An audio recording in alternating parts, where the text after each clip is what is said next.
Tidak ada agama yang lebih menjaga darah dan kehormatan manusia kecuali agama itu adalah agama Islam.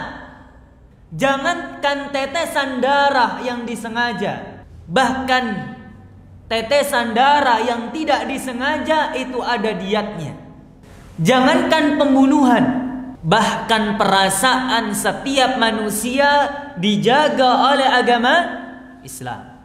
Maka kita bahas sekarang tentang hukum teroris. Bagaimana teroris atau bom bunuh diri di dalam kacamata Islam, khususnya aqidah ahli sunnati wal jamaah. Ikhwani fi din azakumullah, perhatikan baik-baik. Bom bunuh diri itu haram dengan berlipat-lipat keharamannya. Karena seorang teroris yang melakukan bom bunuh diri, dia terjatuh pada banyak keharaman. Haraman yang pertama, dia bunuh diri. Kenapa? Dia meledakkan bom itu di tubuhnya sendiri. Ini namanya apa? Bunuh diri.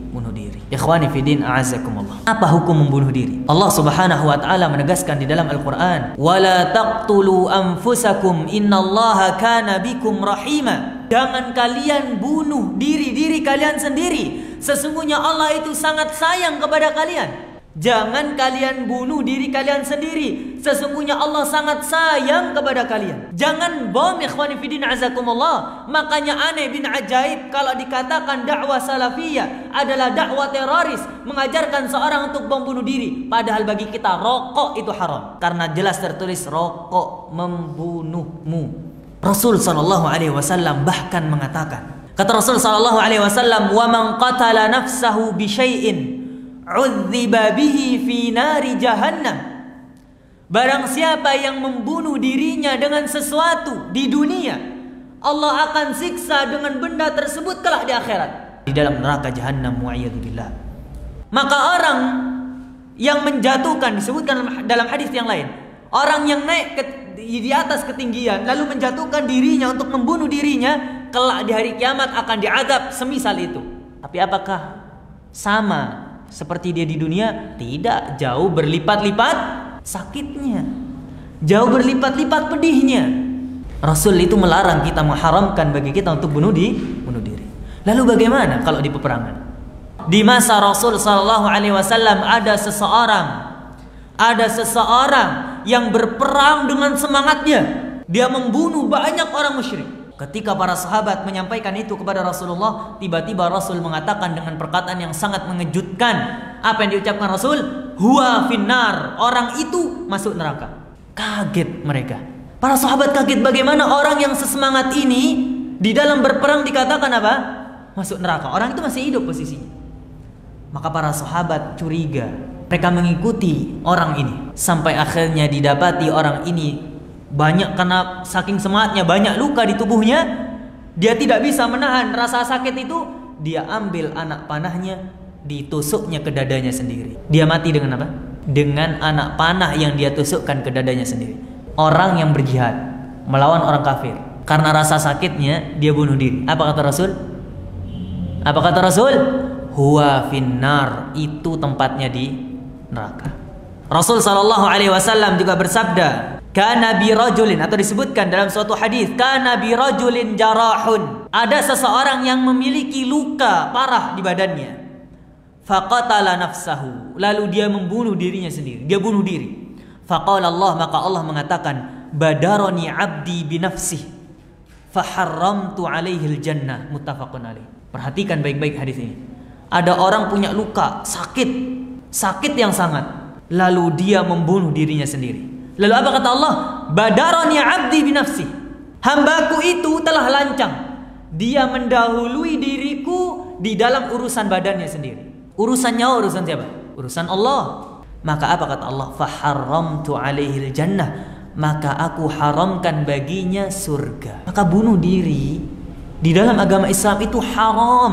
Lalu bagaimana mungkin bisa dikatakan Islam itu agama teroris yang mengajarkan bom bunuh diri? Wa'iyadzubillah. Keharaman yang kedua, membunuh orang muslim. Karena antum bisa lihat, teroris-teroris yang mereka meledakkan bom bunuh diri di Indonesia khususnya, yang ikut terbunuh juga orang muslim. Dan membunuh orang muslim, na'udzubillah min dzalik, itu dosa besar. Allah Subhanahu wa taala katakan, "Wa may yaqtul mu'minan muta'ammidan." Barang siapa yang membunuh orang yang beriman secara sengaja, fajaza'uhu, maka balasannya, kita urutkan satu-satu. Jahannam. Yang pertama, dia masuk neraka Jahannam. Khalidan fiha. Allah ungkapkan dengan khalidan. Makna al-khulud pernah Ana jelaskan. Memiliki dua makna. Al-khulud bermakna apa? Kekal. Yang kedua, al-khulud bermakna al-muddah at-tawilah. Al-khulud maknanya juga bisa diartikan apa? Jangka waktu yang lama. Maka kalau yang membunuh orang muslim itu orang kafir, maka dibawa kepada al-abadi, kekal di neraka. Tapi kalau yang membunuh orang muslim adalah sesama muslim, maka dibawa kepada makna yang kedua, maknanya adalah muddah tawilah, waktu yang sangat lama. Yang ketiga apa? Wa ghadiballahu alaih. Allah akan murka kepadanya. Wa la'anahu, dan Allah akan melaknat orang tersebut. Siapa itu? Yang membunuh orang muslim. Wa a'adda lahu 'adzaban 'azima, dan Allah siapkan baginya azab, balasan yang besar, balasan yang pedih. 5 hukuman yang Allah siapkan bagi mereka yang membunuh orang muslim. Ikhwani fillah azakumullah. Kenapa sebesar itu? Karena Rasul sallallahu alaihi wasallam mengatakan, la zawalud dunya ahwanu indallah min qatli rajulin mu'min. Hilangnya, hancurnya dunia ini, lenyapnya dunia ini lebih ringan di sisi Allah dibandingkan wafatnya satu orang yang beriman kepada Allah. Ikhwani fillah azakumullah. Maka membunuh orang yang beriman, orang muslim, itu dosanya sungguh sangat-sangat besar. Bahkan pelakunya berhak untuk diqisas. Membunuh orang kafir yang dilarang untuk dibunuh. Orang kafir itu bermacam-macam bagiannya. Ada mu'ahad, ada zimmi. Dari sekian banyak orang kafir, yang boleh dibunuh hanya satu. Siapa itu? Kafir harbi. Orang kafir yang memerangi kaum muslimin, itu yang boleh dibunuh. Selain daripada itu, orang-orang kafir mu'ahad, mereka yang datang dari negeri orang kafir, datang ke negeri kita, lalu mendapatkan jaminan, ada perjanjian damai antara dua negeri ini, maka membunuh mereka hukumnya haram.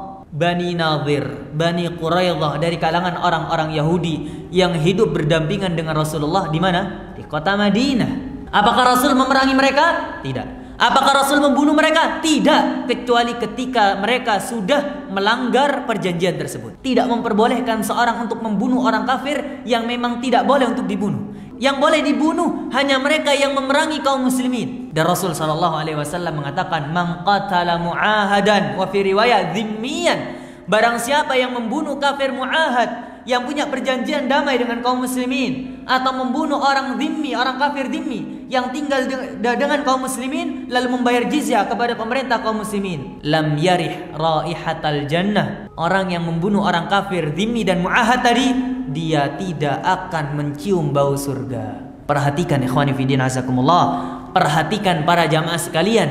Islam itu menjaga darah, kehormatan, bahkan orang kafir sekalipun, bahkan orang yang bukan Islam sekalipun, dijaga kehormatannya, dijaga darahnya oleh agama Islam, selama mereka tidak memerangi kaum muslimin. Bahkan Allah katakan, la yanhakumullahu 'anil ladzina lam yuqatilukum fid din. Allah tidak melarang kalian untuk bermuamalah dengan mereka orang-orang kafir selagi mereka tidak memerangi kalian di dalam masalah agama, selagi mereka tidak mengeluarkan kalian dari negeri-negeri kalian. Allah tidak melarang kita untuk bermuamalah dengan mereka. Bahkan Rasul sallallahu alaihi wasallam wafat dalam keadaan baju perangnya digadaikan kepada siapa? Seorang Yahudi. Maka itulah Islam. Islam itu rahmatan lil alamin. Di dalam masalah agama, lakum dinukum waliyadin, bagimu agamamu, bagiku agamaku. Tapi kalau dalam masalah urusan yakni dunia, Islam tidak melarang umatnya, penganutnya untuk bermuamalah dengan mereka orang-orang di luar agama Islam. Tidak pula memerintahkan umatnya untuk membunuh mereka. Tidak, kecuali mereka yang memerangi siapa? Kaum muslimin. Selagi orang kafir itu tidak memerangi kaum muslimin, haram bagi kita untuk apa? Untuk membunuh mereka. Yang keempat, dan ini yang terakhir dari sekian banyak keharaman yang dilakukan mereka para teroris yang melakukan aksi bom bunuh diri, yang terakhir adalah membuat kerusakan di permukaan bumi ini. Berapa banyak gedung yang hancur, ya, fasilitas umum yang rusak akibat bom bunuh diri ini. Allah mengatakan la tufsidu fil ardi ba'da islahiha. Jangan kalian membuat kerusakan di permukaan bumi ini setelah Allah jadikan semuanya itu baik. Maka ikhwani fi din azakumullah, sekali lagi, tidak ada agama yang bisa menjaga darah, menjaga kehormatan manusia kecuali agama itu adalah agama Islam.